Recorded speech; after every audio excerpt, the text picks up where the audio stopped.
All right, music fans, welcome back. Harmless Dave here, talking real music in real time for real people just like you and just like me. All right, so Sting, otherwise known as Gordon Sumner, has resurrected a Cold War song from 1985 called Russians as a tribute to the people in Ukraine, because poking the bear is something that I guess people want to do. People, I guess, are all geared up for World War III. And, you know, this is a war, obviously, that everybody is now on board with. Are they, as far as like trying to stop it, are they anti-war or are they anti this war? And Sting doing this, resurrecting this song, which was really written in a time that was recognizing the Cold War between the old Soviet Union and the United States. The album, The Dream of the Blue Turtles, had the song Russians on it, which actually hit the top 20, peaking at number 16 on Billboard. When's the last time you heard that tune on the radio? I don't even hear If You Love Someone, Set Them Free on the radio, which was the lead single and I think a top 10 song at Billboard. And Sting, of course, coming off his tenure with the Police, and people were scratching their heads going, did the Police really break up and now Sting is a solo artist, huh? And a number of people followed Sting for a little while, but I think he lost a lot of his mojo by stepping out of that band, which was extremely talented. But anyway, those guys just couldn't get along. And if I were to peg someone as the problem, I think it would be Sting. I think he really likes himself. And that makes it difficult for him to work with other people who also like themselves. It's the battle of egos. But I think Sting liked himself more than the other guys liked themselves. Anyway, it's really weird. We went from one narrative where all of the rock stars, the entire community, walked in lockstep with the health authorities. I just that phrase alone, I mean, just makes my skin crawl. They're health authorities. Okay. Are these laws? Nope.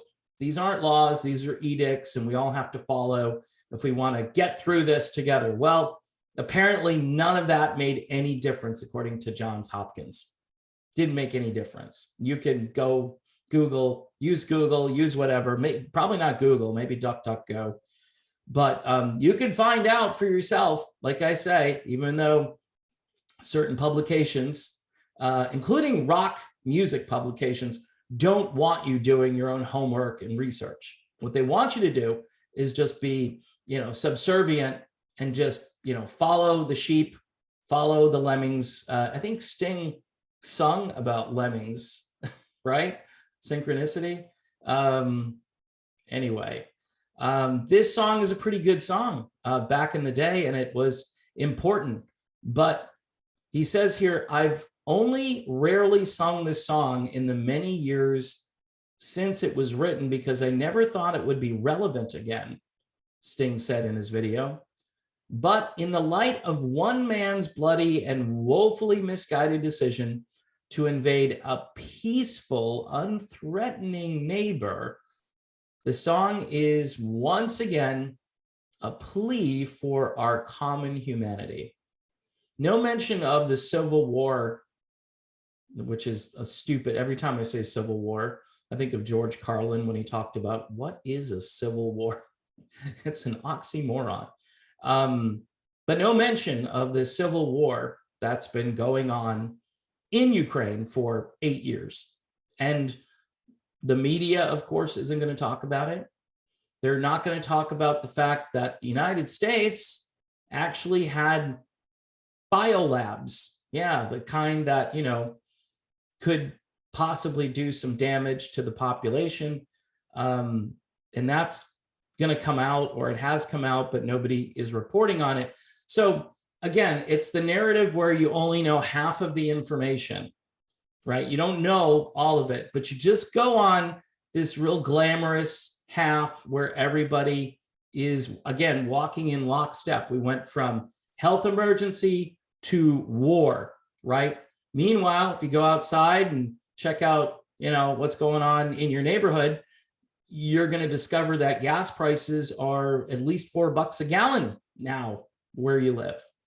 And, cutting off a country, cutting off the people in that country, right? Because this is about the people. This isn't about just the guy at the top of the food chain. As he says, one man's bloody and woefully misguided decision. It's not about just him. It's about the people in that country, right? Didn't he say something like I think the Russians love their children too, right? In the song, I remember some of the lyrics. He's basically making the point that, all of this fighting, right, at the top where it's nation against nation, the people are just trying to live their lives, and now with all this technology that we have, you can basically cut off the financial system. You can do a lot of damage here. The song itself is a really good song. I don't have a problem with the song. I have a problem with the fact that, they're going from a Cold War era stance in this song to a hot war stance in the new song. And people are saying, hey, we've got to free up the airspace over Ukraine, which means somebody's got to go in there and stop those Russians from flying planes in there. I mean, it just seems everybody wants World War III. Like they're sitting there thinking, oh, I'll just eat popcorn on the couch and I'll watch World War III unfold. What? What about diplomacy? What about, they're like, yes, let's give weapons and let's arm these people in Ukraine so they can fight. And I'm like, don't you guys really want peace? What's the fastest way to peace? Is it, continuing the war? Is it, a ceasefire? What is the solution here? It certainly isn't arming the people in that country. I know what you're thinking. You're thinking, Dave, you're crazy because, these people should be able to, yeah, right. They should be able to fight using weapons that we supply them, right, from the United States. And that's already a truth. Even before any of this happened, before other countries got involved, the United States had given Ukraine a ton of weaponry.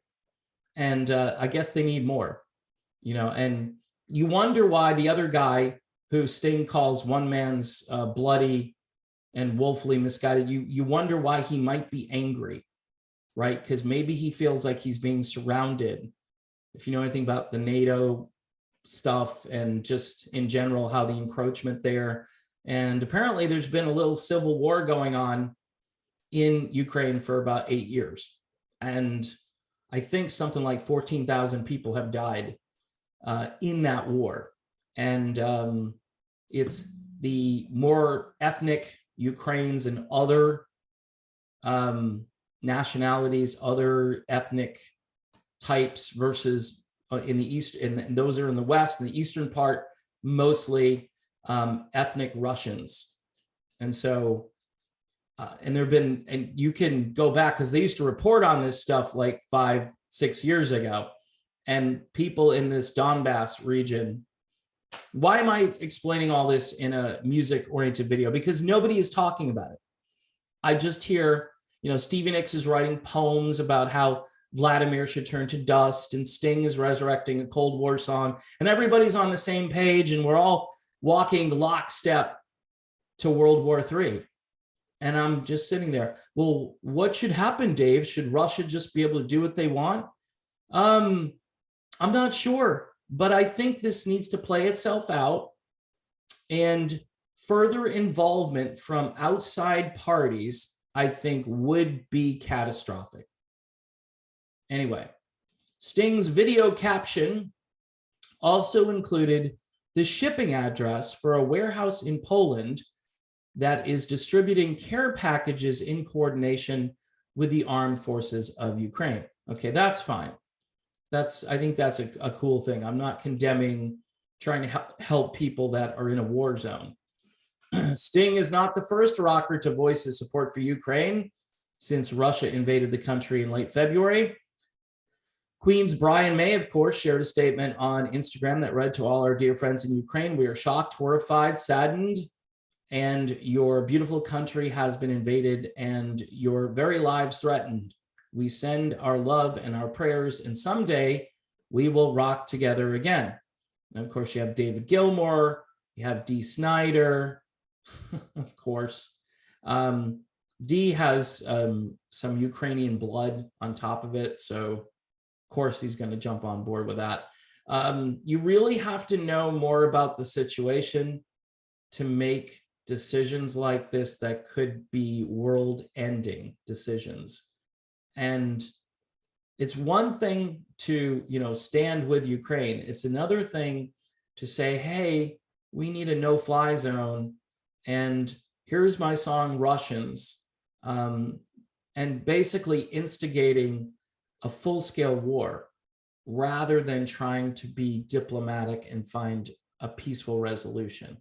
If I were Ukraine, and you got to admit, Ukraine is outgunned unless people continue to pour in there and supply weapons. Do you really want to send America's sons and daughters in there, or any country for that matter? You want to send the best people we have into this hot zone to fight for what? I guess independence in Ukraine.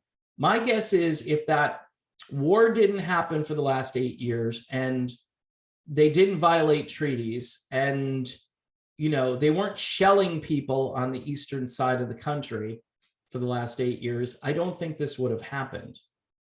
And of course, we have a very weak president who doesn't appear to have a handle on any of this, and that has definitely contributed to this situation. So Sting, like pretty much all the other rock stars, have come out. And again, it's fashionable. It's a trend. We went from one narrative where the people who were unthinged, right?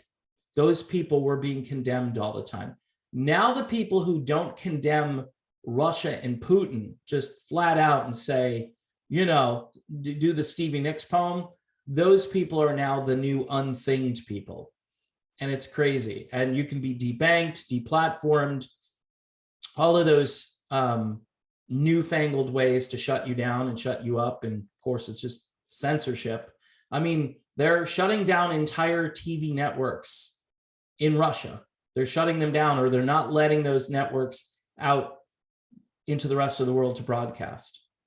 There's something really wrong with that. If you're not able to handle different takes and different information and other perspectives, if you can't handle that, I guess maybe you need to, confine yourself to a nice soft room or something to just kind of hang out there and have your food put under the door for you, slid under. I don't understand why people are so afraid of maybe other perspectives. And look, again, I condemn any war.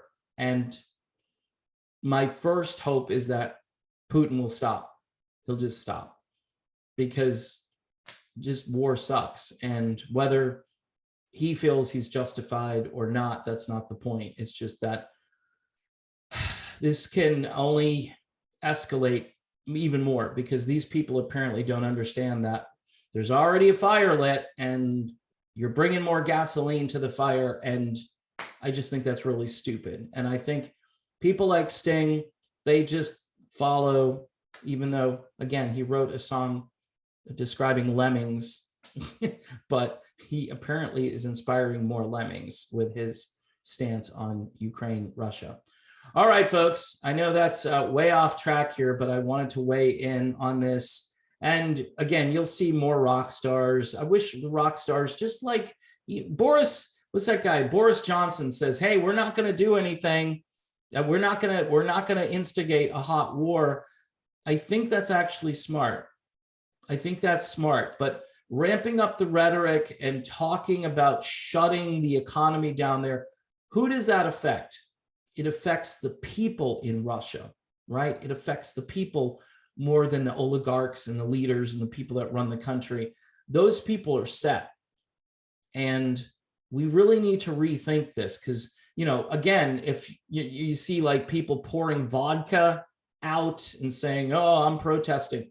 Really? So you don't want the people in that country to have sustenance. You don't want those people to survive because maybe they don't condemn. This is the new thing. You didn't condemn Putin. You didn't say anything that would make us feel like, you know, this is the groupthink thing where you have to say it so you don't get shot, you know, say it so you don't lose your livelihood.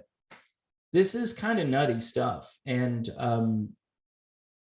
I don't know, it's the ultimate form of cancel culture. Like, you're going to cancel an entire country because they have an authoritarian who's probably lost his temper and needs a timeout. And I believe there will be a time when things cool down.